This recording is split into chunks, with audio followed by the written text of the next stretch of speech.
Hey guys, Sage here, and today I want to talk to you about taking locust thorns and turning them into fish hooks. So stick with me.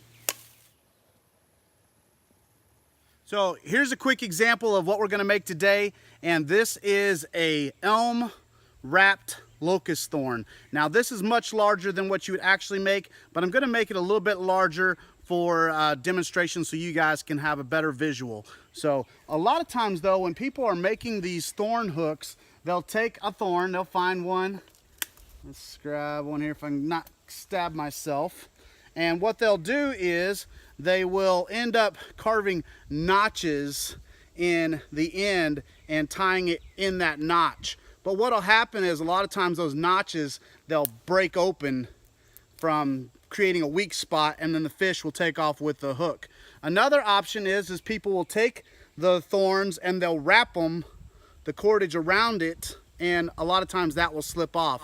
But the technique I want to show you is using some elm bark and creating a wrap that actually holds it from the base, which will keep the hook from sliding out. So let's go find an elm tree and I'll show you how I wrap this.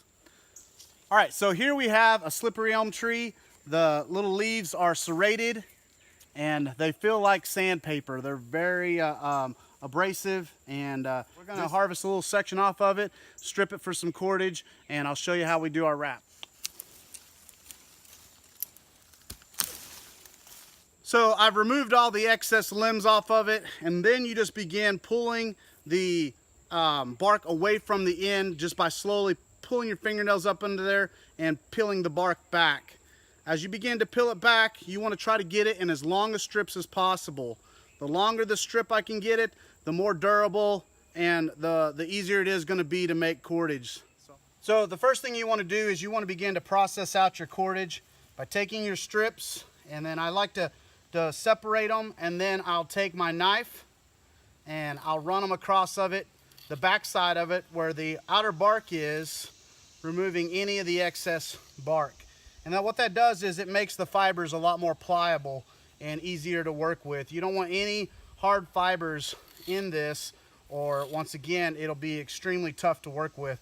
You want it to be very pliable and be able to wrap around your finger with ease. All right, so we're going to need 2 strips of bark. I only need one right now, and then the other one can be fairly thin. Once again, I can't emphasize enough, you need to make sure you scrape it. And from here, we're just going to find the middle section of it, and we're going to pierce the thorn through the actual bark. So like find the middle. So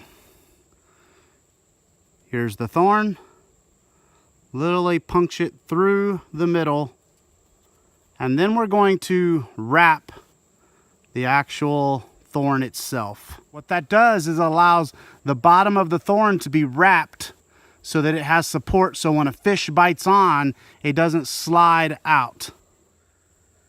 All right, from here, I'm going to pinch the actual bark around the thorn shaft itself, and then we're going to find the middle of this other strand and begin wrapping it tightly. What this does is it allows this to attach to the thorn, and we will begin to actually cord this wrapping into the cord itself, the fish line. And all we're trying to do is make a starter piece. From here, you would attach this to your fishing line. You'd cord up your fishing line and just splice that in. And so I'll show you this once I get it wrapped, and then we'll just begin cording, and we'll have ourselves a fish hook leader line, is what I would technically call this. Got our fish hook, show that to you. It's been wrapped like so. This one wraps around, and then we'll begin splicing, or not splicing, but cording these 2 wraps into our longer sections. From here, we got it wrapped.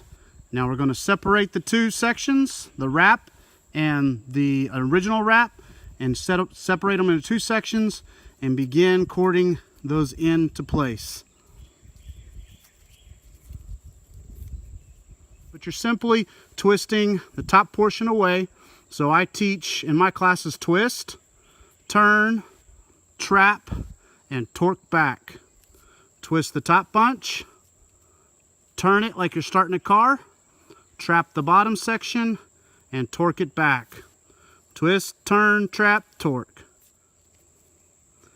And we'll do this all the way down. Well, thanks for checking out my locust thorn fish hook video. I hope you guys picked up some tips and tricks. It'll never replace a modern fish hook, but just having this little bit of knowledge could save your life. Please be sure to share and subscribe and stay tuned till next time.